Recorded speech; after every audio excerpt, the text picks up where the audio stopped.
بسم اللہ الرحمن الرحیم الحمد للہ والصلاۃ والسلام علی رسول اللہ اشہد ان لا الہ الا اللہ وحدہ لا شریک لہ واشہد ان محمدا عبدہ ورسولہ صلی اللہ علیہ وسلم۔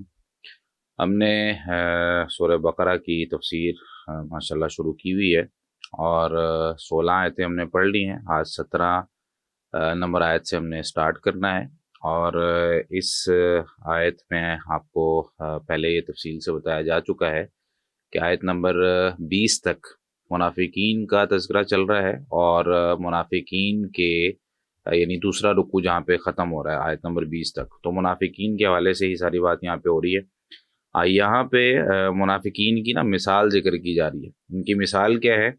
مثلہم کمثل الذی استوقد نارا۔ مثلہم، ان کی مثال، لفظی ترجمہ ہم پڑھ چکے ہیں، سلیس ترجمہ بھی ہم پڑھ چکے ہیں، اب ترجمہ کرتے ہیں اور پھر اس کی تفسیر کی طرف چلتے ہیں۔ مثلہم، ان کی مثال، کمثل الذی، اس شخص کی مثال کیسی ہے یا اس شخص کی مثال کی طرح ہے، استوقد، جس نے خوب بھڑکایا، نارن، آگ کو، فلما، تو جب، اضاءت، روشن کر دیا اس آگ نے، ما حولہ، اس جگہ کو، حولہ جو اس کے ارد گرد تھی، ذہب اللہ بنورہم، تو اللہ ان کے نور کو لے گیا، وَتَرَكَهُمْ فِي ظُلُمَاتٍ، اور چھوڑ دیا ان کو کئی اندھیروں میں، لا یبصرون، وہ دیکھتے نہیں ہیں۔ اب اس میں سب سے پہلے تو مثل، یہ جو لفظ استعمال ہوا، مثلہم، ان کی مثال، ٹھیک ہے، یہ لکھا ہوا ہے بتحریک سا کی حرکت کے ساتھ۔ ایک ہوتا ہے مثل یعنی مثلن یا مثلن، ٹھیک ہے، سا کو ہم کیا پڑھتے ہیں، اس پہ زبر نہیں دیتے، یہ مثل ہے، مثل، ٹھیک ہے، سا پہ حرکت دینی ہے۔ اچھا، مثل کہتے ہیں کس کو ہیں؟ ما یضرب و یوضع لبیان النظائر فی الاحوال۔ ہمارے معاشرے میں جب ہم کوئی چیز دیکھتے ہیں، ہم کوئی چیز سنتے ہیں، تو اگر تو اس جیسی پہلی کوئی چیز ہم نے سنی ہوتی ہے، یا کوئی بھی چیز جس کو کسی دوسری چیز کے ساتھ ملا کر ہمیں سمجھایا جاتا ہے، تو وہ ہمیں آسانی سے سمجھ میں آ جاتا ہے۔ تو وہ چیز جو کسی دوسری چیز کی طرح ہمیں بتائی جاتی ہے کہ یہ والی چیز ہے، اب اس کو اس طرح سمجھو، آگے میں انشاءاللہ اس کی مزید وضاحت کرتا ہوں کہ یہ والی چیز ہے، اس کو اس طرح سمجھو کہ تمہارے اوپر کوئی پتھر گرنے والا ہے۔ یعنی ایک شخص ہے، کہتا ہے جی میرے جسم میں بہت درد ہے۔ بھئی کیسا درد ہے؟ کہتا ہے جیسے کوئی دبا رہا ہوتا ہے بہت زور سے، ٹھیک ہے، تو سمجھ میں آتا ہے یار اگر بندہ کوئی زور سے دبائے تو کتنا درد ہوتا ہے۔ تو یہ مثل ہے، ٹھیک ہے۔ اس کو عربی کے اندر بہت ساری چیزیں ہیں، اس کی مثالیں بیان کی جاتی ہیں، اور مثال سے چیزیں واضح ہو جاتی ہیں۔ آگے اس کے بارے میں ہم بات کریں گے، ابھی صرف میں لغوی جو ایک معنی ہے اس کو بیان کر رہا ہوں، یہ زاد المسیر میں سے لیا گیا۔ اچھا، اس کے بعد ہے حولہ، ایک لفظ یہاں پہ استعمال ہوا ہے، ما حولہ، تو حول کہتے ہیں ما دار من جوانبہ، اس کے ارد گرد، یعنی ایک چیز ہے، اس کے ارد گرد کی جتنی چیزیں ہیں اس کو کیا کہیں گے؟ حولہ، اس کا ارد گرد، ٹھیک ہے، تو اس کے لیے حولہ کا لفظ استعمال ہوتا ہے۔ اچھا، اسی طریقے سے آگے جو اس کا معنی ہے اس میں یہ ہے کہ اللہ تعالیٰ نے مثال کس کی بیان کی ہے اور کس طریقے سے بیان کی ہے۔ تو اس میں دو قول ہیں۔ سب سے پہلا قول تو یہ ہے کہ اللہ تعالیٰ نے یہ اسلام کے کلمے کی ایک مثال بیان کی ہے منافقین کے لیے، کہ منافقین وہ کلمہ بولتے ہیں اور اس کے نور سے، یعنی وہ جو کلمہ انہوں نے پڑھا، لا الہ الا اللہ محمد رسول اللہ صلی اللہ علیہ وسلم، یہ جو کلمہ انہوں نے پڑھا، اس کے نور سے کیا ہوا؟ ان کی جانیں محفوظ ہو گئی، ان کا خون محفوظ ہو گیا، اب انہیں کوئی دنیا میں نقصان نہیں پہنچا سکتا۔ لیکن جیسے ہی وہ اس دنیا سے اللہ کے پاس جائیں گے تو فوری طور پر جو ان کو دنیا میں عزت ملی ہوئی تھی، ان کے خون کی حفاظت ہو رہی تھی، جان کی حفاظت ہو رہی تھی، کیوں؟ کیونکہ انہوں نے کلمہ پڑھا ہوا تھا۔ اب کیا ہوا کہ جب انہوں نے دنیا کے اندر، کیونکہ انہوں نے منافقین والا کردار ادا کیا نا، اب منافقین والا کردار کیا تھا کہ ٹھیک ہے ایک وقت تک آپ کو اس کا فائدہ مل گیا، لیکن جب آپ آخرت میں جائیں گے تو آخرت میں جا کر آپ کو نقصان کیا ہوا کہ اللہ تعالیٰ نے ان کو جو ہے وہ آگ میں داخل کر دیا۔ اب اللہ تعالیٰ نے ان سے وہ روشنی واپس لے لی اور ان کو آگ میں داخل کر دیے. کہتے ہیں وحاظ المعنی مروی عن ابن عباس رضی اللہ تعالیٰ عنہ. یہ معنی جو ہے سیدنا عبداللہ بن عباس رضی اللہ تعالیٰ عنہ سے مروی ہے کہ دنیا میں انہوں نے کلمہ پڑھا, اس کلمے نے ان کو فائدہ کیا دیا, ان کی جانیں محفوظ ہو گئی, خون محفوظ ہو گئے, مال محفوظ ہو گئے, یہ ساری چیزیں ان کی محفوظ ہو. کیونکہ جس شخص نے کلمہ پڑھا ہو ہمیں اجازت نہیں ہے اس پر حملہ کرنے کی, ہمیں اجازت نہیں ہے اس کو مارنے کی, ہمیں اجازت نہیں ہے کہ ہم اس کا مال اس کی بغیر اجازت کے لے لیں, ہمیں اجازت نہیں ہے کہ ہم اس کی عزت کو خراب کریں. یہ کلمے کی ریکوائرمنٹ ہے. یعنی جس نے کلمہ پڑھ لیا فقد عصم منی دماءہم واموالہم, تو انہوں نے مجھ سے اپنے مال اور اپنی جان دونوں چیزیں بچا لی. وحسابہم علی اللہ, اگر جھوٹ بول رہے ہیں, دو نمبری کر رہے ہیں, یا جو ہے نا دھوکہ دے رہے ہیں مسلمانوں کو, تو نبی کریم صلی اللہ علیہ وسلم نے یہ بات ارشاد فرمائی تھی وحسابہم علی اللہ, ان کا حساب اللہ پر ہے. ٹھیک ہے, ہم ظاہری طور پر دیکھیں گے کہ یار یہ بندہ مسلمان کے گھر میں پیدا ہوا, مسلمان ہے, اس کے طور طریقے مسلمانوں والے ہیں, اندر کیا ہے اس کے, یہ ہمیں اور آپ فیصلہ ہی نہیں کر سکتے. دوسرا معنی کیا ہے؟ دوسرا معنی ان کا یہ ہے کہ اللہ تعالیٰ نے مثال بیان کی کہ وہ جو مومنوں کے پاس آتے ہیں ان کی باتیں سنتے ہیں جو رسول اللہ صلی اللہ علیہ وسلم نے بیان کی ہے, تو یہ جو ہے نا وہ ان کا نور ہے, ان کو نور مل جاتا ہے. مسلمانوں کے پاس آتے ہیں ان کو روشنی مل جاتی ہے, مسلمانوں کے پاس آتے ہیں اچھی باتیں ملتی ہیں, اب یہ ان کا نور ہے. لیکن جب کفار کے پاس جاتے ہیں تو انہیں گمراہی ملتی ہے وہاں سے, تو یہاں پہ نور وہاں پہ گمراہی. یہ دوسرا معنی ہے اور یہ مجاہد رحمہ اللہ کا قول ہے. اچھا, اس کے بعد ایک لفظ استعمال ہوا ہے اس میں ظلمات. ٹھیک ہے, کئی اندھیرے. تو اس سے کیا مراد ہے؟ اس پہ جی 4 قول تفسیر میں جو ہے وہ لکھے ہوئے ہیں. ہاں ہونا اربعۃ اقوال, کہتے ہیں کہ یہاں پہ 4 قول لکھے گئے ہیں. احدها العذاب, پہلا قول یہ ہے کہ کئی اندھیرے ہوں گے مطلب عذاب ملے گا, یہ سیدنا عبداللہ بن عباس رضی اللہ تعالیٰ عنہ کو قول ہے.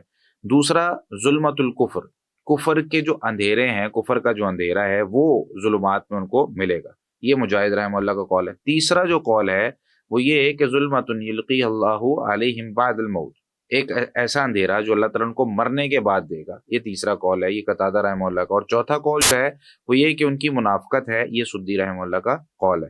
تو ظلمات میں ان چاروں اقوال کو بھی ملایا جا سکتا ہے. کئی دفعہ اس طرح ہوتا ہے کہ ایک تفسیر میں اگر ایک سے زیادہ اقوال آ سکتے ہو نا, ہم وہ بھی مراد لے سکتے ہیں کہ ان کو ظلمات ملیں گے. کیا مطلب ہے کہ عذاب بھی ملے گا, ان کو کفر کا اندھیرا بھی ان کو مل رہا ہے, ان کو مرنے کے بعد جس طرح اوپر سیدنا عبداللہ بن عباس رضی اللہ عنہ نے تفسیر بیان کی کہ دنیا میں تو ایمان کی روشنی ان کو یعنی کلمے کی روشنی ان کو مل گئی, لیکن جب آخرت میں جائیں گے تو وہ ختم ہو جائے گا سب, اور آگ میں چلے جائیں گے. تو یہ فرق جو ہے یہاں پہ, مطلب چاروں معنی ایک ہی وقت میں بیان کیے جا سکتے ہیں, اور منافق تو وہ ہیں ہی, ظاہر سی بات ہے.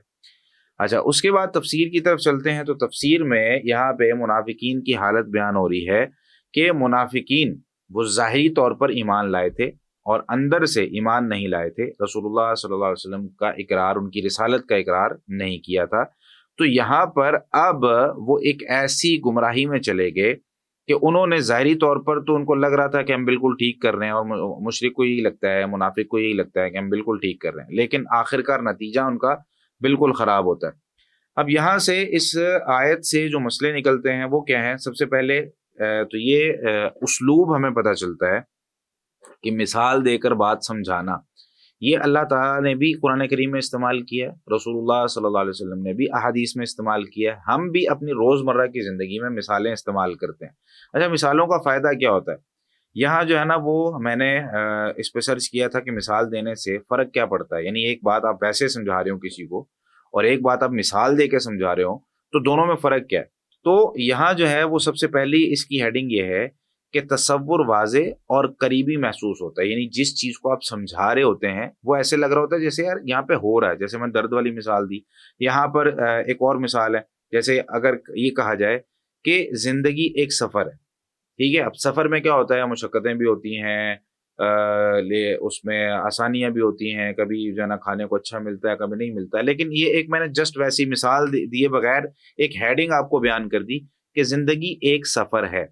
اب اس سے نا زیادہ واضح نہیں ہو رہا, لیکن میں جب کہتا ہوں کہ زندگی نا ایک پہاڑ پر چڑھنے جیسی ہے, یعنی زندگی ایسی ہوتی ہے جیسے بندہ نا ایک پہاڑ پہ چڑھ رہا ہے, اور پہاڑ پہ چڑھتے ہوئے یعنی اس کو مثال دی جائے جو پہاڑ پہ کبھی چڑھا ہو, یا کسی نے کوئی کام کیا ہو تو اس کو اس جیسی مثال دے کر سمجھا دیا جائے. دیکھو تم اگر پہاڑ پہ چڑھو تو پہاڑ پہ چڑھنے کے لیے تمہارا کتنا زور لگتا ہے, سخت گھاٹیاں آتی ہیں, کبھی جو ہے نا وہ پھسلن آتی ہے, کبھی بندہ سلپ ہو سکتا ہے, کبھی جو ہے نا وہ پتھریلی زمین ہوتی ہے تو بندہ جو ہے نا وہ اچانک اور گھٹنوں پہ پھر درد، پھر اس کا اوپر چڑھنے کی جو مشقت ہے، یہ ساری زندگی ہے. کبھی اس طرح ہونا ہے کہ تھوڑی سی آسانی اور ڈھلان والا رستہ آنا ہے، پھر اس کے بعد دوبارہ چڑھائی، پھر تھوڑا ڈھلان والا رستہ، پھر چڑھائی.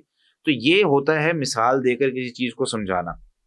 تو ایک فائدہ کیا ہو گیا کہ ہم جب مثال دیتے ہیں نا تو اس سے کیا ہوتا ہے کہ بندے کو نا ایسا لگ رہا ہوتا ہے ہاں یار یہ بات بڑی قریبی ایک اس کے دماغ کے اندر وہ فٹ ہو جاتی ہے. دوسرا اس کے اندر فائدہ یہ ہوتا ہے کہ انسان کو وہ یاد رہ جاتی ہے، اس کی یاداشت کے اندر نا وہ بیٹھ جاتی ہے. جب آپ کوئی مثال دیتے ہیں، جیسے ایک ہیڈنگ ہی ہے کہ ہم کسی کو کہتے ہیں بھائی خیانت نہ کرو. اب یہ ہم نے کسی کو کہا خیانت نہیں کرنی چاہیے، بیٹا خیانت نہ کرو. چھوٹے بچوں کو ہم سمجھا رہے ہیں یا بڑوں کو بھی سمجھا رہے ہیں خیانت نہ کرو. اب خیانت ہوتی کیا ہے؟ اب اس کو ہم یہ سمجھائیں اس طریقے سے مثال دے کے، دیکھیں اگر آپ کی کوئی چیز ہے، میری کوئی چیز ہے، میں اگر کسی کو دیتا ہوں، وہ مجھ سے بغیر پوچھے اس کو استعمال کرنا شروع کر دے. میں اس کو کہتا ہوں کہ یار اس کو رکھ لو تھوڑی دیر کے لیے، اور وہ اس کو بغیر مجھ سے پوچھے استعمال کرنا شروع کر دیتا ہے. یا وہ کیا کرتا ہے کہ اس کو توڑ اس کو توڑ دیتا ہے، خراب کر دیتا ہے. اب مجھے غصہ آئے گا کہ نہیں آئے گا؟ اسی طریقے سے اگر کوئی چیز میرے پاس رکھواتا ہے تو میں اس کو بغیر اجازت کے استعمال کروں یا اس میں جو ہے نا وہ اس کو توڑ دوں یا پھینک دوں تو اسے بھی برا لگے گا. تو یہ ہوتی ہے امانت. یعنی کوئی چیز اگر ہمیں دے تو جیسے ہمیں برا لگتا ہے نا ویسے اسے بھی برا لگے گا. تو اس لیے کہا گیا ہے کہ بھئی اگر کوئی چیز رکھوا کے جائے اس کی حفاظت کرو، امانت میں خیانت نہیں کرنی چاہیے. اب کیا ہوا، یہ چیز یاد بھی رہ جائے گی، سمجھ بھی آ گئی.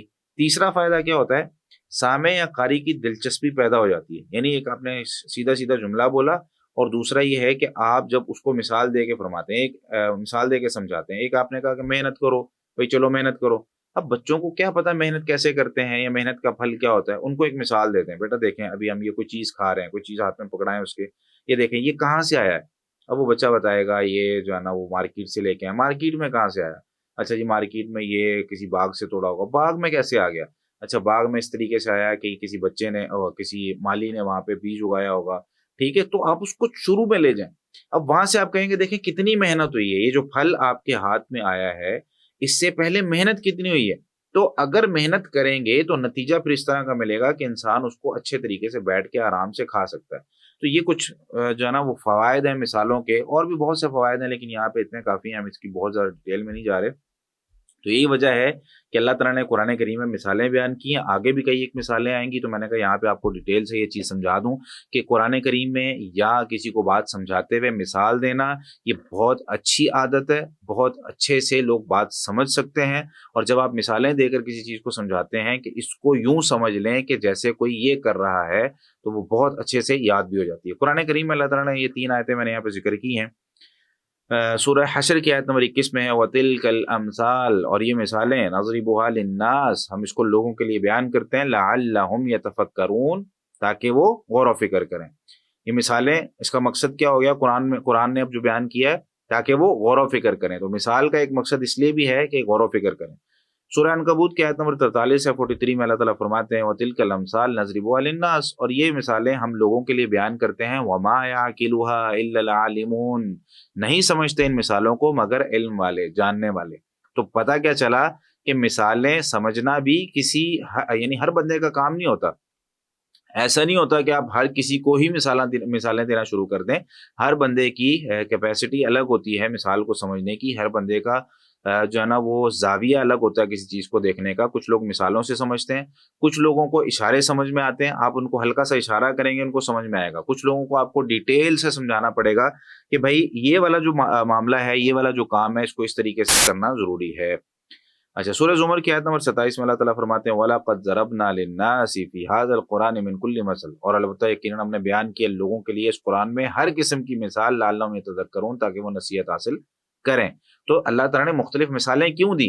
کبھی جو ہے نا پیدائش کی مثال، کبھی انسان کا نطفے سے پیدا ہونا، کبھی زمین کے اندر بیج کا اگنا، پھر اس کا جو ہے نا وہ بڑا ہونا، ایسے ہی بے شمار، کبھی مچھر کی مثال، کبھی جو ہے وہ انسان کو زندہ کرنے کی بے شمار مثالیں مختلف زاویوں سے. تو یہ ساری مثالیں اس لیے کہ انسان سمجھ جائے، انسان کو سمجھ آئے کہ میں کہاں سے پیدا ہوا، کیسے بڑا ہوا، اور کیا میں ایسا کر سکتا ہوں، میں ایسا نہیں کر سکتا. جیسے اگلے رکوع میں انشاءاللہ یہ سارا تفصیل اور موضوع آئے گا.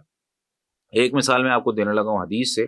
صحیح بخاری میں 2101 نمبر روایت ہے. سیدنا ابو بردہ بن ابو موسیٰ اپنے والد صاحب ابو موسیٰ رضی اللہ تعالیٰ عنہ سے روایت کرتے ہیں کہ رسول اللہ صلی اللہ علیہ وسلم نے ارشاد فرمایا مثل الجلیس الصالح والجلیس السوء، دو لوگ ہیں، آپ کا ایک دوست ہے، آپ کا ایک دوست اچھا ہے، آپ کا ایک دوست برا ہے۔ اب وہ جو اچھا دوست ہے اس کی بھی ایک مثال نبی کریم صلی اللہ علیہ وسلم نے دی، اور برے دوست کی بھی ایک مثال نبی کریم صلی اللہ علیہ وسلم نے دی۔ یہاں فرمایا کہ جو جلیس الصالح ہے، ایک اچھا دوست ہے آپ کا، اچھا پارٹنر ہے، اچھا وہ شخص جو آپ کے آس پاس رہتا ہے، آپ کے آس پاس اٹھتا ہے بیٹھتا ہے، آپ اس کے ساتھ جاتے ہیں آتے ہیں، یا آپ کی فیملی کا کوئی بندہ ہے، کوئی بھی ہے، اگر وہ اچھا ہے یا برا ہے، دونوں کے ایفیکٹس آپ کی زندگی پہ پڑتے ہیں، دونوں کے فوائد یا نقصانات ہوتے ہیں۔ کیسے ہوتے ہیں؟ اب یہ ایک سیدھا سا ایک قاعدہ تھا، لیکن آپ صلی اللہ علیہ وسلم نے اس کو مثال دے کر فرمایا، اور ایک خوشبو اور ایک بھٹی کے ساتھ اس کی مثال دی۔ مثال کیسے دی؟ کمثل صاحب المسکی وکیر الحداد، اس کی مثال ایک خوشبو والے کی طرح ہے، اور ایک لوہار جو بھٹی کے اندر لوہا گرم کرتا ہے نا، اس کی طرح۔ لا یعدمک من صاحب المسکی اما ان تشتریہ او تجد ریحہ، آپ جب جاتے ہیں نا ایک خوشبو والے کے پاس، اب خوشبو والے کے پاس آپ کو دو فائدوں میں سے ایک فائدہ تو ہوگا، یا تو آپ اس کے پاس بیٹھے ہیں تو وہ کبھی کبھی آپ کے کپڑوں پہ خوشبو نہیں لگا دیتے جب آپ کسی بھی خوشبو والے کے پاس بیٹھتے ہیں، یا ویسے ہی چلے جاتے ہیں، وہ کہتا ہے شیخ صاحب اس کو دیکھیں، اس کو ذرا سونگیں، یا وہاں جا کے آپ خود ہی کوئی خوشبو چیک کر لیتے ہیں، تو ہوتا کیا اس سے کہ آپ کے کپڑوں سے خوشبو آپ نہ بھی خریدیں، آپ کے کپڑوں سے خوشبو آنے لگ جاتی۔ اگر آپ جو ہے نا وہ اس کو نہیں خریدتے تو خوشبو آ رہی ہے، وگرنہ آخری نتیجہ یہ ہے کہ آپ اگر کچھ خریدنا چاہتے ہیں تو خرید لیتے ہیں، دونوں صورتوں میں آپ کے پاس ایک بہت اچھی چیز آ جاتی۔ اور جو وہ لوہار جو بھٹی کے اندر اپنا لوہا گرم کر رہا ہوتا ہے اور اس کو بہت زیادہ پکا رہا ہوتا ہے، تو اس کی نبی کریم صلی اللہ علیہ وسلم نے ارشاد فرمائی کہ یحرق بدنک او ثوبک، یا تو یہ تیرے جسم کو جلائے گا، کوئی ٹکڑا اس کا کوئلے کا یا آگ کا تیرے اوپر آ کے گرے گا، کپڑے جل جائیں گے، کوئی بدن پہ جسم پہ آ کے گر جائے گا، جل جائے گا، او تجد منہ ریحا خبیثۃ، یا کم از کم اس کی بدبو آ جائے گی۔ یعنی آپ دیکھتے ہیں نا کبھی ایسی جگہوں پہ جا کے بیٹھے ہیں تو پھر ایک کپڑوں سے عجیب قسم کی اسمیل آنے لگتی ہے، یعنی جس جگہ پہ بندہ جاتا ہے تو جب واپس آتا ہے جو ہے نا فیملی یا گھر والے یا جو بھی جس کے کوئی سونگنے کی حساسیت ہوتی ہے اور وہ تیز سونگ سکتا ہے، تو وہ فوری طور پہ بتاتا ہے یار تیرے کپڑوں سے نا فلاں چیز کی بدبو آ رہی ہے، دھوئیں کی بدبو آ رہی ہے، مٹی کی بدبو آ رہی ہے، کہاں سے گھوم کے آیا ہے۔ تو یہ جو چیزیں ہیں یہ ساری کیسے پتہ چلتی ہیں؟ یہ جب انسان اپنے آپ کو اس طریقے کے ماحول میں لے جاتا ہے۔ تو بتانے کا مقصد یہ ہے کہ نبی کریم صلی اللہ علیہ وسلم بھی مثالیں دیتے تھے، اور اللہ تعالیٰ نے بھی مثالیں دے کر سمجھایا ہے۔ ہمیں بھی جب کوئی بات کسی کو سمجھانی ہو تو ہم مثالیں دے کر سمجھا سکتے ہیں۔ اس کے فوائد کیا تھے میں نے آپ کو بتا دیا۔ اس کے بعد چلتے ہیں اگلی آیت کی طرف۔ سمم، یہ جو منافقین ہیں ان کی یہ جو کیفیت ہے یہ کیا ہوتی ہے، اور یہ کس طرح کی ایکٹنگ کرتے ہیں اور کیا کیا ظاہر کرنا چاہتے ہیں۔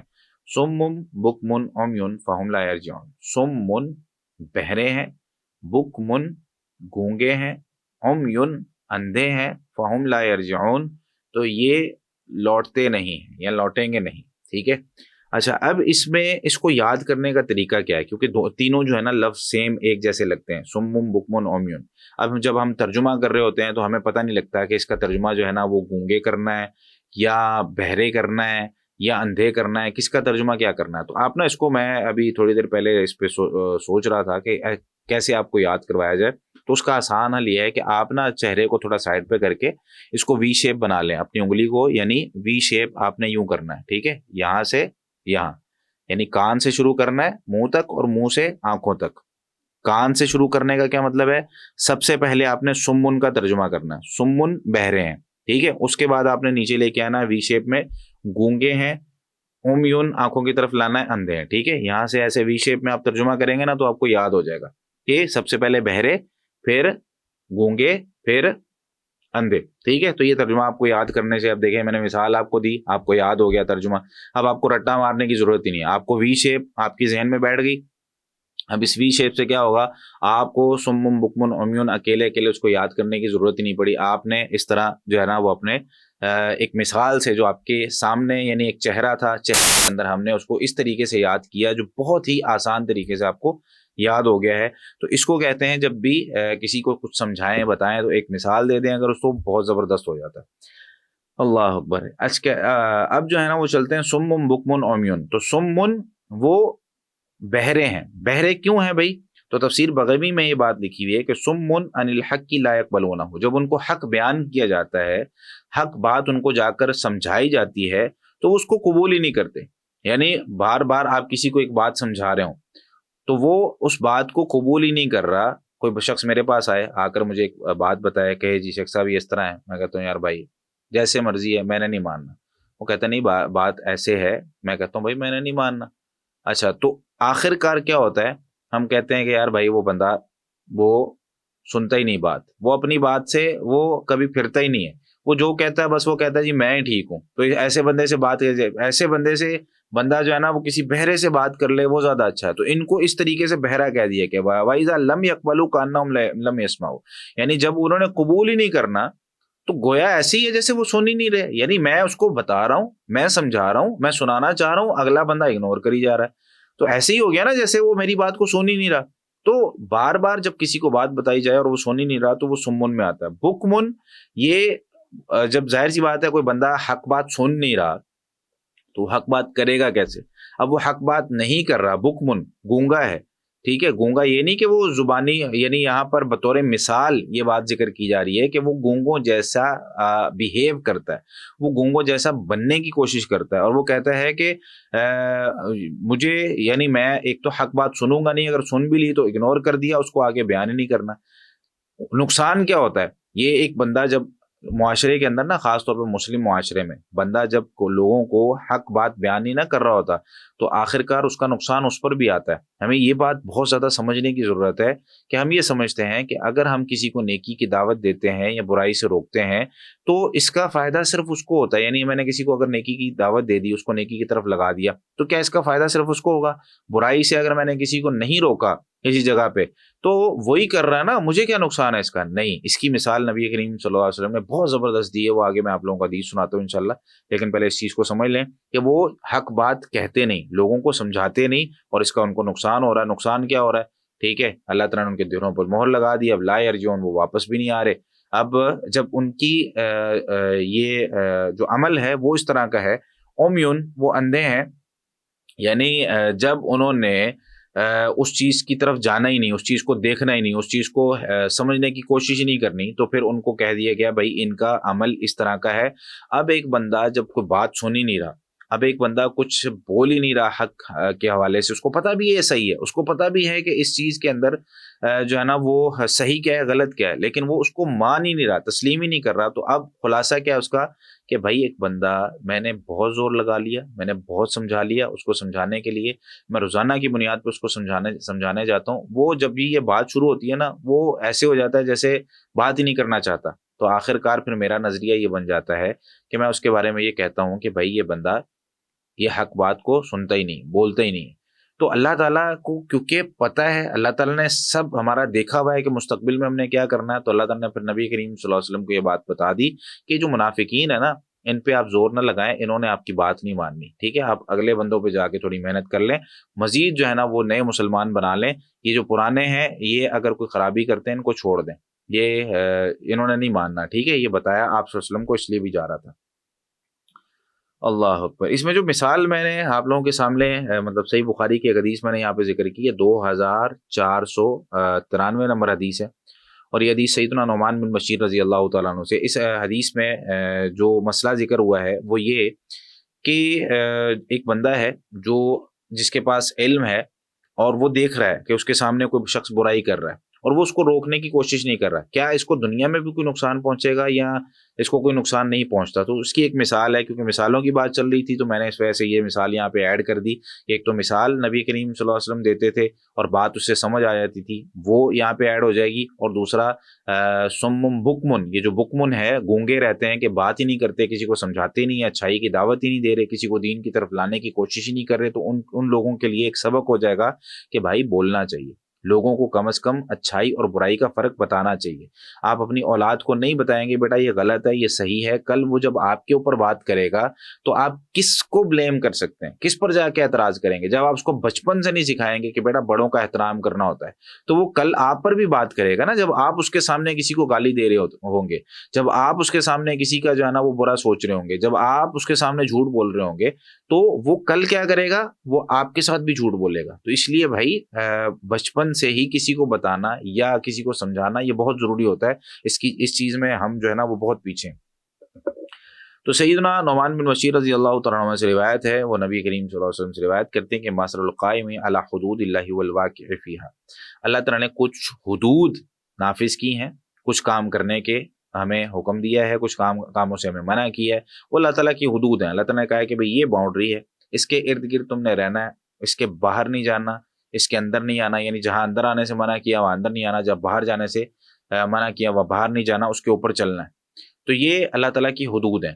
اب ایک بندہ ان حدود کی پاسداری کرتا ہے اور ایک بندہ ان حدود کو دوڑتا رہتا ہے. اللہ تعالیٰ نے جس چیز کا حکم دیا ہے اس چیز کو کیا کرتا ہے؟ خراب کر دیتا ہے. اب ہوگا کیا؟ نبی کریم صلی اللہ علیہ وسلم نے ارشاد فرمایا کمثل قوم استحموا علی سفینۃ، ایک قوم کی مثال کی طرح ہے جن کے پاس ایک کشتی ہے، وہ کشتی 2 منزلہ ہے اور اس 2 منزلہ کشتی میں اوپر کے یعنی پہلے تو قرآن اندازی کی کہ اوپر کون جائے گا نیچے کون رہے گا. اچھا اب جو پینے والا پانی ہے، استعمال کے قابل پانی ہے، وہ اوپر والی منزل والوں کے پاس ہے. اب نیچے والی منزل والے کیا کرتے ہیں؟ حدیث کے اندر یہاں پر جو ہے وہ اس کا ترجمہ ہم پڑھتے ہیں فَأَصَابَ بَعْضُهُمْ أَعْلَاهَا وَبَعْضُهُمْ أَسْفَلَهَا. اب کچھ لوگ اوپر چلے گئے دوسری منزل پہ، کچھ لوگ نیچے آ گئے کشتی کی پہلی منزل پہ. فَكَانَ الَّذِينَ فِي أَسْفَلِهَا إِذَا اسْتَقَوْا مِنَ الْمَاءِ مَرُّوا عَلَى مَنْ فَوْقَهُمْ. تو وہ لوگ جو نیچے تھے جب بھی ان کو پانی چاہیے ہوتا تو وہ اوپر والوں کے پاس جاتے، ان کو جا کے کہتے پانی دے دو پینے کے لیے، وہ ان کو پانی دے دیتے تھے. فقالوا، تو انہوں نے بیٹھ کے ایک مشورہ کیا، وہ کہنے لگے لو انا خرقنا فی نصیبنا خرقا ولم نؤذ من فوقنا. سوچا انہوں نے، اچھا ہی تھا، سوچ کیا رہے تھے، ہم نا پانی میں کشتی چل رہی ہے تو اس کشتی کے نا اندر سوراخ کر لیتے ہیں نیچے. اب سوراخ کر لیتے ہیں تو سوراخ سے پانی آ جائے گا، اس پانی کو ہم استعمال کر لیں گے جو بھی ہماری ضرورتیں. ولم نؤذی من فوقنا، ہم اوپر والوں کو جا کے تکلیف نہیں دیتے، جو ہم سے اوپر ہیں جا کے ان کو بار بار پانی کا کہتے ہیں، لے کے آتے ہیں ہر گھنٹے 2 گھنٹے بعد، تو نیچے سے سوراخ کر لیتے ہیں. اب یہاں پر نبی کریم صلی اللہ علیہ وسلم نے ارشاد فرمایا فَإِن يَتْرُكُوهُمْ وَمَا أَرَادُوا هَلَكُوا جَمِيعًا. اگر اوپر والے کہیں گے ٹھیک ہے یار سوراخ کر رہے ہیں اپنا پانی لے رہے ہیں نیچے سے لیتے رہیں، ان کی بھی نیت تو اچھی ہے، وہ کہہ رہے ہیں اوپر والوں کو تنگ نہیں کرنا، لیکن مجھے بتائیں جب کشتی کے نیچے پانی آنا شروع ہو گیا، سوراخ ہو گیا، تو کیا اوپر والے بچیں گے؟ کشتی پوری ڈوب جائے گی نا. تو نیچے والے جب ڈوب رہے ہیں حالانکہ اوپر والے کو برائی نہیں کر رہے، اوپر والوں کا قصور صرف کیا ہے؟ وہ ان کو روک نہیں رہے برائی سے. اوپر والوں کا قصور صرف اتنا ہے کہ انہوں نے جا کے منع نہیں کیا ان کو کہ بھائی تم غلط کر رہے ہو. یہ والی مثال نبی کریم صلی اللہ علیہ وسلم نے دی ہر اس بندے کے لیے کہ بھائی معاشرے کے اندر جب سوسائٹی میں کوئی برائی ہو رہی ہوتی ہے نا، آپ دیکھتے ہیں کہ فلاں جگہ پہ ہو گئی، سوشل میڈیا پہ آ گئی، آپ نے اس کے خلاف آواز ہی نہیں اٹھائی، آپ نے اس کو بلاک ہی نہیں کروایا، آپ نے اس کے خلاف کمپلین ہی نہیں کروائی، آپ نے اس کو جو ہے نا لوگوں کو بتایا نہیں کہ بھائی یہ کام غلط ہے. آپ نے اس کے حوالے سے کوئی بندے نے اگر کام کیا، ایک بندہ ہے جس نے جو ہے نا وہ اس کی اویئرنیس پہ آواز اٹھائی، آپ نے اس کی آواز کو آگے پہنچا دیتے کہ یار ایک بندہ جو ہے نا وہ غلط چیزوں کے حوالے سے آواز اٹھاتا ہے، چلو اس کی مدد کر کے آگے لوگوں تک یہ بات پہنچا دیں. ہم خاموشی سے بیٹھے رہے. تو یہ برائیاں زیادہ تیزی سے کیوں پھیل رہی ہیں؟ کیونکہ اچھائی کرنے والے نا خاموش ہو گئے ہیں. اچھائی کرنے والے آج یہ سوچتے ہیں کہ یار ان کا کام ہے، ٹھیک ہے ایسے بھی جائز ہے، ایسے بھی جائز ہے، وہ بھی صحیح ہے، وہ بھی صحیح ہے. اچھائی کرنے والے آج وہ اپنی اچھائیوں میں لگے ہوئے ہیں اور لوگوں کی برائیاں بیان کرنا اور لوگوں کو برائی سے روکنا یہ ختم ہو گیا. تو نبی کریم صلی اللہ علیہ وسلم نے ارشاد فرمایا وَإِنْ أَخَذُوا عَلَىٰ أَيْدِيهِمْ نَجَوْا وَنَجَوْا جَمِيعًا. اگر وہ جا کے ان کے ہاتھوں کو پکڑیں گے، ان کو روکیں گے، بھائی غلط کر رہے ہو، بھائی اگر کشتی کے اندر سوراخ ہو گیا سب ڈوبیں گے، تو نجو وہ بھی نجات پا جائیں گے، وَنَجَوْا جَمِيعًا سارے کے سارے نجات پا جائیں گے. تو ایک مثال تھی. اگلی جو ہے نا وہ حایت کی طرف چلتے ہیں. او کصیب من السماء فی ظلمات ورعد وبرق یجعلون اصابعهم فی آذانهم من الصواعق حذر الموت واللہ محیط بالکافرین. دوسری مثال ہے یہاں پر 2 چیزیں ہیں. ایک مثال تو انہی منافقین کی دوسری مثال ہے، یعنی یہ مثال لے لیں یا یہ مثال لے لیں. یا جو ہے وہ یہ دوسرے قسم کے منافقین ہیں. ٹھیک ہے, دو قول یہاں پہ میں نے ابھی آپ کے سامنے ذکر کیے. ایک قول کہ یا تو یہ انہی منافقین کی مثال ہے, پہلی وہ مثال دی گئی کہ ان کی مثال جو ہے وہ اس بندے کی طرح جس نے آگ جلائی, وہ والی مثال لے لیں آپ یا یہ والی مثال لے لیں, دونوں منافقین کی ہیں. یا بعض مفسرین یہ کہتے ہیں کہ وہ والی مثال کچھ الگ قسم کے منافقین کی ہے, یہ والی مثال کچھ الگ قسم کے منافقین کی ہے, جیسا کہ آگے میں اس کی وضاحت کروں گا. دونوں قول ہی ٹھیک ہیں. او کصیب من السماء, یا جیسے آسمان سے اترنے والی بارش, او یا کصیب آسمان سے اترنے والی بارش من السماء آسمان سے, فی ظلمات جس میں کئی قسم کے اندھیرے ہیں, ورعد اور گرج ہے, وبرق اور چمک ہے. آپ نے اردو کے اندر نا ایک لفظ سنا ہوگا برقی آلات. ٹھیک ہے, برقی آلات, یہ برقی آلات کہا جاتا ہے الیکٹرانکس کو, یا وہ چیزیں جو چمکتی ہیں. ٹھیک ہے, تو برقن کا یہاں پہ معنی یاد کرنے کے لیے میں نے اس کا سرچ کیا تھا کہ ہم اردو میں اس کو کیسے یاد کر سکتے ہیں, کیونکہ رعدن اور برقن دونوں کو یاد کرنا بڑا مشکل ہے. کہ رعدن جو ہے وہ گرج کو کہتے ہیں اور برقن چمک کو کہتے ہیں. تو گرج جس میں شور بہت زیادہ ہے, برقن جس میں روشنی بہت زیادہ ہے, تو روشنی برقن برقی آلات سے پھر. ٹھیک ہے, یعنی جو بجلی سے چلنے والے ہیں یا اس کے اندر روشنی پیدا ہوتی ہے تو ان کو برقی آلات کہا جاتا ہے. ٹھیک ہے, الیکٹرانکس ہمارے اس میں ترجمہ انگلش میں الیکٹرانکس کر لیا جاتا ہے. تو برقن یہ چمک کو کہیں گے. جب برقن سمجھ آ گیا تو رعدن آپ کو خود بخود یاد ہو جائے گا. یجعلون اصابعهم فی اذانہم, وہ اپنی انگلیاں اپنے کانوں میں ڈالتے ہیں, من الصواعق بجلیوں کی وجہ سے, حاضر الموت موت کے ڈر سے. صواعق جو ہے بجلیوں کی وجہ سے. ٹھیک ہے, واللہ محیط بالکافرین, اور اللہ تعالیٰ گھیرنے والا ہے کافروں کو. اچھا, اس میں اب چلتے ہیں. او کصیب من السماء, یہ جو او ہے نا یہاں پہ, یہ او جو آیت کے اندر موجود ہے, او کصیب, یہاں اس او کے بارے میں یہ دیکھیں, یہاں پہ میں نے تفسیر ذکر کی ہے کہ واختلف العلماء فیہ علی ستۃ اقوال, کہ او کے بارے میں علماء نے 6 تفسیریں بیان کی ہیں, 6 قول بیان کیے ہیں.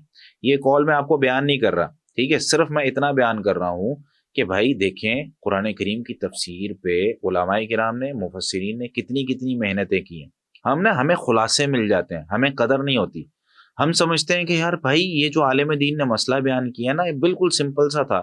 یعنی میں نے ان سے پوچھا اور انہوں نے کہا یہ ایسے کر لو, تو میں چپ کر کے ایسے جو ہے نا وہ کرنا شروع ہو گیا. اس کے پیچھے کتنی اسٹڈی ہوتی ہے, اس کے پیچھے کتنا اس نے پڑھا ہوتا ہے, اس کے پیچھے کتنی محنت کر کے آگے خلاصے آپ کو بتا رہا ہوتا ہے.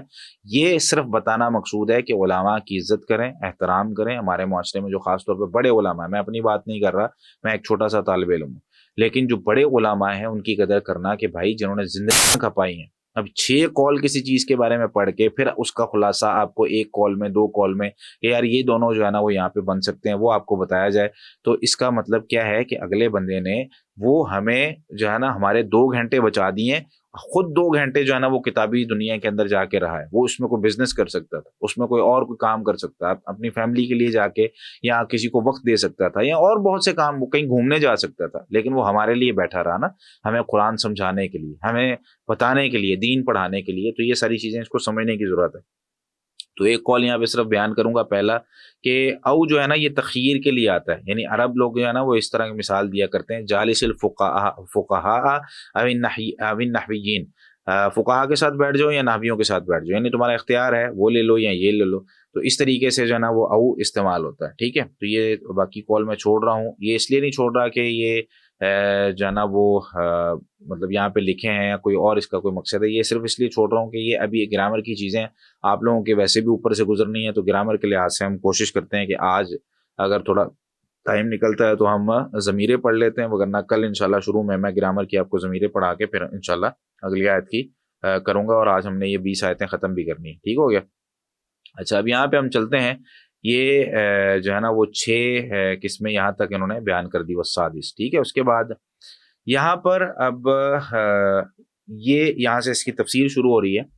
یہ مثال اللہ تعالیٰ نے منافقین کے دوسرے گروہ کی بیان کی ہے, یعنی وہ لوگ جو بظاہر تو مسلمان ہو گئے تھے, پہلے والے جو تھے وہ, اور ان میں فرق کیا ہے کہ پہلے والے پکے ٹھکے جو ہیں وہ کیا تھے, کافر تھے, لیکن ظاہری طور پر مسلمان تھے, ان میں کوئی شک بھی نہیں تھا, وہ شک بھی نہیں کرتے تھے. لیکن یہ کیا تھا, یہ ضعف ایمان کی وجہ سے ہمیشہ شک اور تذبذب میں رہتے تھے. ان کو نا ابھی تک یقین نہیں ہوا تھا کہ اسلام سچا دین ہے کہ نہیں.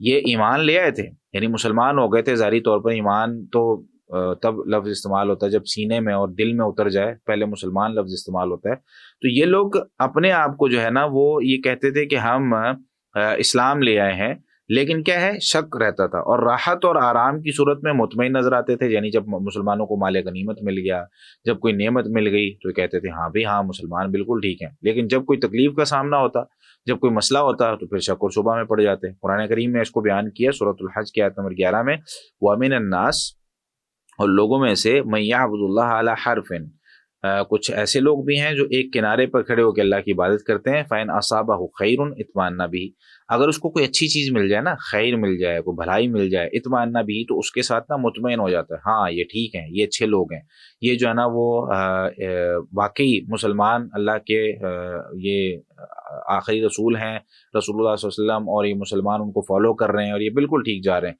وَإِنْ أَصَابَتْهُ فِتْنَةٌ، اور اگر ان کو کوئی فتنہ پہنچے، کوئی آزمائش پہنچے، کوئی جنگ میں کہیں جا کے کوئی بندہ جو ہے نا اس کو زخم میں مل جائے، تو انقلب علی وجہہ، تو اپنے چہرے کے بل الٹا پھر جاتا ہے. خسرت دنیا والآخرہ، اپنی دنیا اور آخرت دونوں خسارے میں ڈال دیتا ہے. ذالک هو الخسران المبین، تو یہی تو واضح خسارہ ہے. تو یہ یہاں پر ان کی اللہ تعالیٰ نے واضح جو ہے نا وہ ذکر کر دیا. ٹھیک ہے، تو یہ منافقین کا ایک دوسرا گروہ ہو گیا. یعنی پہلی مثال الگ منافقین کی، جو پکے ڈھکے منافقین اور کفار کے ساتھ ان کو شک ہے، کبھی کبھی صحیح سمجھ لیتے ہیں، کبھی غلط سمجھ لیتے ہیں، یقین نہیں ان کے دلوں میں پیدا ہو رہا. تو یہ دوسری مثال ہوگی. یہاں پہ سیب جو لفظ استعمال ہوا ہے، او کسیبن، تو سیب سے مراد جو ہے نا یہاں پہ بارش اس کا مطلب ہے.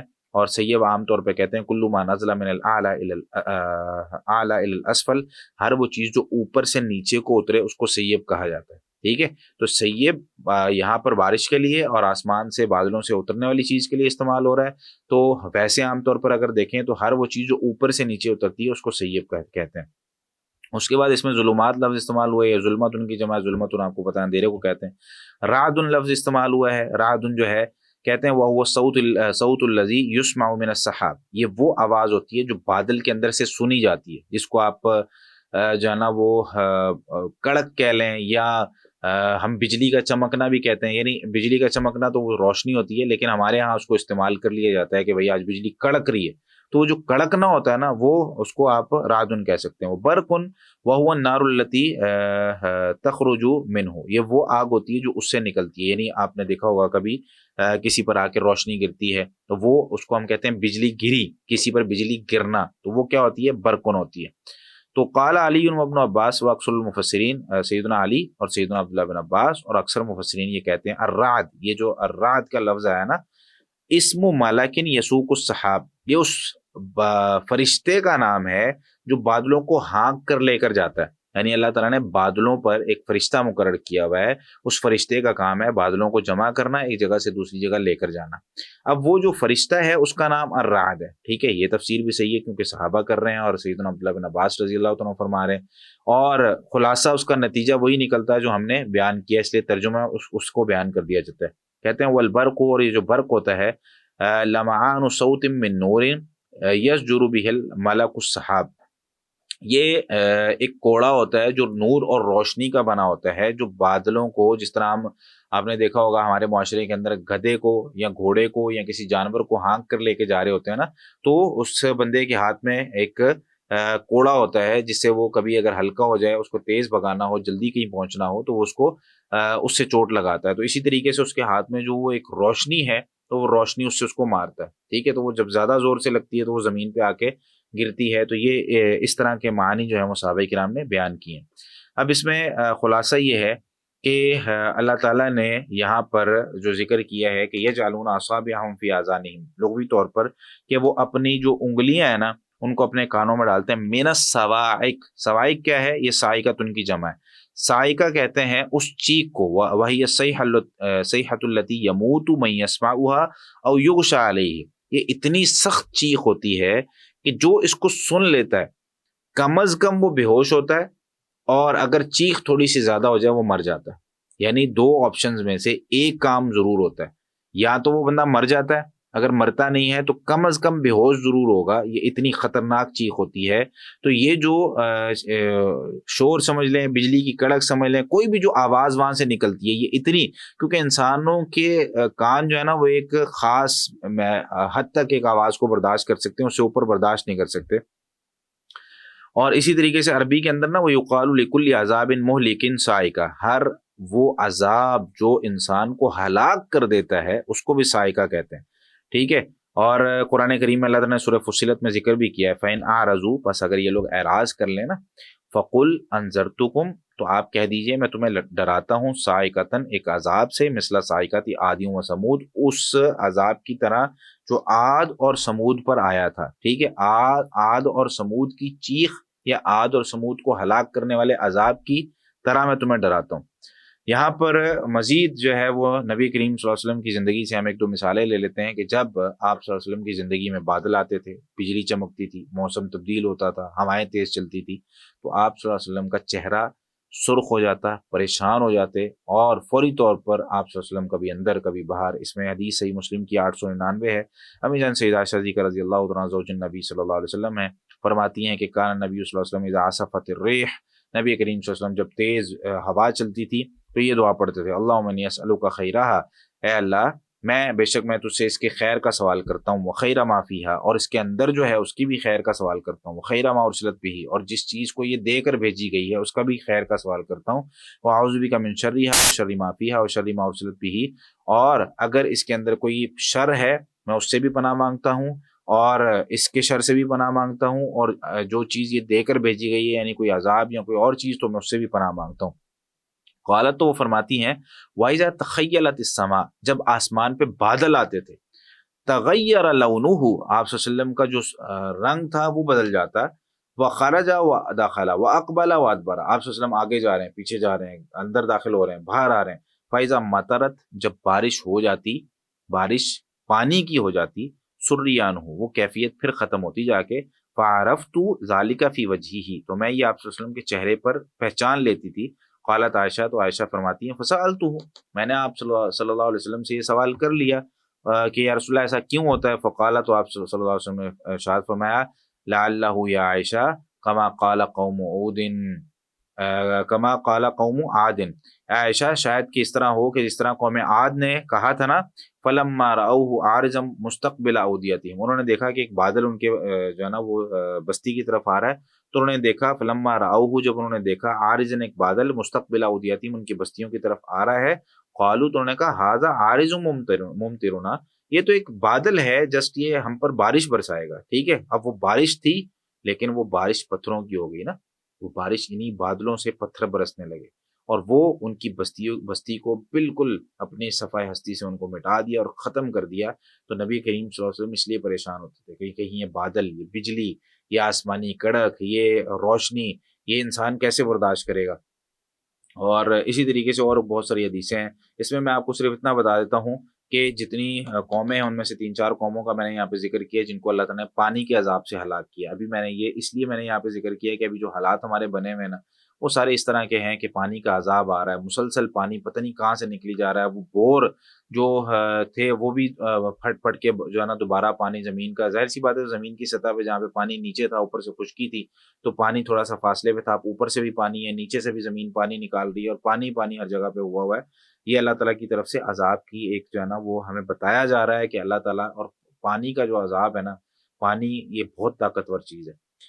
ہمارے پاس ٹائم کم ہے، میں اس وجہ سے زیادہ اس کے خلاصے میں نہیں جاؤں گا۔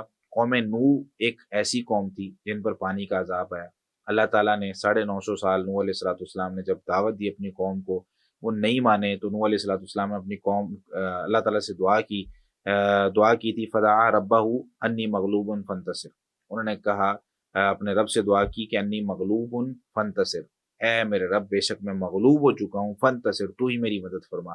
تو یہ وہ دعا ہے کہ اگر بندہ کسی جگہ پہ اکیلا پھنس جائے، دعوت کا کام کر رہا ہے، کسی جگہ پہ کوئی کام کرنے گیا ہے اور اس کی کوئی مدد کرنے والا وہاں پہ نہیں ہے، تو یہ نوح علیہ السلام والی دعا ہے، اس کو آپ لوگ اپنی دعاؤں میں شامل کر سکتے ہیں۔ فدعا ربہ انی مغلوب فانتصر، تو انی مغلوب فانتصر، یہ یہاں سے اتنی دعا ہے۔ ففتحنا ابواب السماء بماء منہمر، تو ان پر جو ہے نا وہ بہت تیز بہنے والا پانی جو ہے اللہ تعالیٰ کہتے ہیں ہم نے آسمان سے اس کے دروازے کھول دیے، وفجرنا الارض، اور زمین کو بھی پھاڑ دیا، عیونا چشموں کی شکل میں، نیچے سے بھی پانی آ رہا ہے اوپر سے بھی پانی آ رہا ہے، اب جیسے کلاؤڈ برسٹ ہو رہا ہے جی، آسمان سے بادل پھٹ رہے ہیں، اور جی یہ مسلسل بارشیں ہو رہی ہیں جی، اتنی سینٹی میٹر اتنے جو ہے نا وہ بارش ہو گئی، فلاں ریکارڈ ہو گیا، یہ ہو گیا وہ ہو گیا، تو فلتق الماء علی امر قد قدر، اب وہ سارا پانی ایک جگہ مل گیا، علی امر ایسے معاملے پر قد قدر یقیناً جسے مقرر کر دیا گیا تھا، وحملناہ علی ذات الواح ودسر، اور ہم نے ان کو سوار کیا، نوح علیہ السلام اور ان کی جو قوم تھی وہاں پہ کچھ لوگ جو اسلام لائے تھے، مختلف اقوال ہیں، کوئی 313 کہتے ہیں، کوئی 300 کے قریب کہتے ہیں، بہرحال ان اقوال پہ کوئی دلیل تو موجود نہیں ہے، کتابیں ہی تاریخ کی ہیں، تو اللہ تعالیٰ نے فرمایا کہ ہم نے ان کو سوار کیا علی ذات الواح و دسر، میخوں والی اور جو ہے نا لکڑیوں والی تختوں والی جو کشتی تھی، تجری باعیننا، ہماری آنکھوں کے سامنے چلتی تھی، جزاء لمن کان کفر، یہ بدلہ تھا ہر اس شخص کا جس کان کفر، جس کے ساتھ جو ہے نا وہ کفر کیا گیا۔ اچھا، تو یہاں پر بتانے کا مقصد کیا ہے؟ بتانے کا مقصد یہ ہے کہ بھائی اللہ تعالیٰ کی طرف سے پانیوں کا عذاب، اللہ تعالیٰ کی طرف سے آسمان سے بارشیں، اور قوم عاد کا ذکر ابھی پیچھے آیت میں گزرا ہے، اسی طریقے سے قوم لوط ہے، اللہ تعالیٰ نے ان کا ذکر کرتے ہوئے فرمایا وَأَمْطَرْنَا عَلَيْهِمْ مَطَرًا، اور ہم نے ان پر مطر برسائی، ٹھیک ہے، ہم نے ان پر بارش برسائی۔ یہ بارش کس چیز کی تھی؟ اچھا، سب سے پہلے آیت مکمل کر لیں، فَسَاءَ مَطَرُ الْمُنذَرِينَ، تو یہ برا تھا ڈرائے جانے والوں کے لیے بارش۔ اس میں جو ہے وہ تفسیر قرطبی اور تفسیر ابن کثیر رحمہ اللہ، یعنی ابن کثیر رحمۃ اللہ علیہ نے اس کی جو تفسیر کی ہے اس میں انہوں نے ذکر کیا ہے کہ اللہ تعالیٰ نے ان پر ارسل اللہ تعالی علیہم حجارۃ من سجیل، ان پر نوکیلے پتھروں کی بارش ہوئی تھی، انہی بادلوں سے، انہی بادلوں سے اللہ تعالیٰ نے ان پر نازل کیا تھا۔ تو بھائی یہ جو آسمان پہ بادل آتے ہیں نا، تو یہ صرف ہم کیونکہ بہت زیادہ لوگ اس طرح کے ہیں جو شہری زندگی گزارتے ہیں نا، گاؤں دیہاتوں میں نہیں ہوتے، تو ہمیں نہیں پتا ہوتا کہ اس سے فصلیں کتنی ضائع ہو رہی ہیں، بے موسمی جو بارشیں ہوتی ہیں، ہمیں نہیں پتا ہوتا اس سے لوگ جو ہے نا ان کے رستے کتنے خراب ہو رہے ہوتے ہیں، ہمیں نہیں پتا، ہمارے لیے انجوائمنٹ ہوتی ہے کہ یار چلو پکوڑے بنا لو، چلو جو ہے نا آؤٹنگ پہ نکلتے ہیں، چلو جو ہے نا وہ آج موسم بڑا اچھا ہو گیا، آئس کریم کھانے چلتے ہیں، ہمارے ہاں نا یہ ہوتا ہے، لیکن نبی کریم صلی اللہ علیہ وسلم کی اور قوموں کی جو حالتیں ہیں وہ ہمیں آج تک پتہ ہی نہیں چلی۔ اسی طریقے سے قوم سبا ہے، تو اللہ تعالیٰ نے فرمایا فَأَعْرَضُوا، انہوں نے اعراض کیا، فَأَرْسَلْنَا عَلَيْهِمْ سَيْلَ الْعَرِمِ، تو ہم نے ان پر بہت زیادہ گہرا پانی، تیز پانی ہم نے ان پر چھوڑ دیا، جس سے جو ہے نا وہ ان کی ہلاکت ہو گئی۔ اور سونامی کا آپ کو پتہ ہے، سونامی جو ہے نا سونامی یہ بہت دفعہ آئے ہیں، لیکن 2004 کا جو سونامی تھا وہ آپ کو پتہ ہے تقریباً اس میں 12 لاکھ سے زیادہ لوگ جو ہیں وہ ایک ہی وقت میں مر گئے تھے۔ تو یہ جو ہے نا یہ انسان کو یاد رکھنا چاہیے کہ میں جس جگہ پہ ہوں میں ایک چھوٹی سی مخلوق ہوں، میں اللہ تعالیٰ کے مقابلے میں کچھ بھی نہیں ہوں، اگر میں ابھی آج عافیت میں ہوں تو میں شکر ادا کروں۔ وہ لوگ جو لوگوں کو دیا کرتے تھے، وہ لوگ جن کے گھروں کے اندر نا بہت مطلب ایکڑ تھے ان کے کئی، جس میں گندم اگا کرتی تھی، اور وہ جب ان کی گندم اترتی تھی تو وہ لوگوں کو گفٹ کیا کرتے تھے، آج ان کے گھر میں کھانے کے لیے ایک لقمہ نہیں ہے، وہ ترس رہے ہیں، اور ان کی خودداری اس کے اندر کے ایک ایک پیکٹ ان کو جب جا کے دیا جاتا ہے، پھر تصویریں بنائی جاتی ہیں، پھر باقی چیزیں، وہ مر جاتے ہیں وہ اس چیز کے۔ اور کئی لوگ جو ہے نا وہ بیچارے ابھی بھی کچھ نہ کچھ چیزیں خشک کر کے چھتوں پہ بیٹھ کے جو ہے نا عجیب طریقے سے اس کے اپنی زندگی گزارنے کی کوشش کر رہے ہیں۔ یہ جب آفات آتی ہیں نا تو انسان پھر یہ وہ اس کی کوئی مدد نہیں کر سکتا، جیسے نوح علیہ السلام کے بیٹے نے کہا تھا قال سآوی الی جبل یعصمنی من الماء، کہا تھا کہ میں نا، یہ نوح علیہ السلام نے کہا بیٹا آ جاؤ اسلام لے آؤ، کشتی پہ سوار ہو جاؤ، اس نے کہا نہیں نہیں نہیں، میں تو یہ پہاڑ پہ چڑھ جاؤں گا، مشرک سمجھتا ہے میں یہاں بچ جاؤں گا، لیکن اللہ تعالیٰ کا جب عذاب آتا ہے نا کوئی اس کو بچا نہیں سکتا۔ تو یہ بات یاد رکھیں کہ انسان کو اپنے آپ کو اللہ کے سپرد کرنا بہت ضروری ہے کہ اے اللہ میں تیرا بندہ ہوں، عاجز ہوں، میں فقیر ہوں، میرے پاس کوئی چیز نہیں ہے، تو نے کرنا ہے جو کرنا ہے، میں نہیں کر سکتا، میں ایک لمحہ بھی نہیں چل سکتا، اے اللہ یہ سب کچھ تو نے ہی کرنا ہے۔ آخری آیت کی طرف چلتے ہیں، اور آخری آیت میں ہے یقاد البرق یخطف ابصارہم، قریب ہے کہ جو چمک ہے ان کی آنکھوں کو لے جائے. کلما اضاء لهم مشوا فیہ، جب کبھی وہ ان کے لیے روشنی کرتی ہے تو اس میں چل پڑتے ہیں. وَإِذَا أَظْلَمَ عَلَيْهِمْ قَامُوا، جب وہ روشنی ختم کر دیتی ہے تو وہ رک جاتے ہیں. وَلَوْ شَاءَ اللَّهُ لَذَهَبَ بِسَمْعِهِمْ وَأَبْصَارِهِمْ. یہ میں ترجمہ اپنے لحاظ سے کر رہا ہوں، لفظی ترجمہ آپ لوگوں کو میں نے پڑھا دیا، وہی آپ لوگوں نے یاد کرنا ہے. ٹھیک ہے، لَذَهَبَ بِسَمْعِهِمْ وَأَبْصَارِهِمْ، اگر اللہ تعالیٰ چاہے نا تو ان کی سماعت کو اور بصارت کو بھی لے جائے. بے شک اللہ تعالیٰ ہر چیز پر خوب قدرت رکھنے والا ہے. تو یہاں یکاد البرق یخطف ابصارهم، یکادو کا میں نے تھوڑا سا معنی لکھا تھا، اور یہ جو ہے نا قریب ہے یخطف ابصارهم، کہ وہ روشنی ان کی وہ جو چمک ہے نا وہ ان کی آنکھوں کو لے جائے.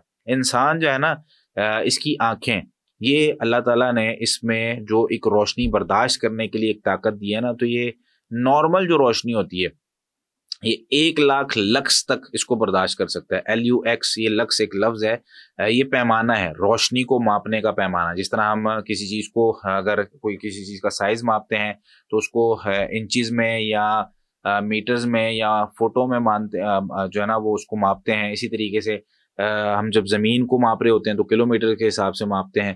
تو اسی طریقے سے روشنی کو ماپنے کا پیمانہ جو ہے اس کو لکس کہتے ہیں. تو انسان 1,00,000 جو ہے نا وہ لکس تک، یہ جو دھوپ کی روشنی ہوتی ہے یہ عام روشنی ہوتی ہے، اور زیادہ سے زیادہ روشنی اگر کبھی اس کو پڑے تو یہ جو ہے نا وہ نقصان دہ تو ہوتی ہے، لیکن اس کو کبھی برداشت کر جاتا ہے.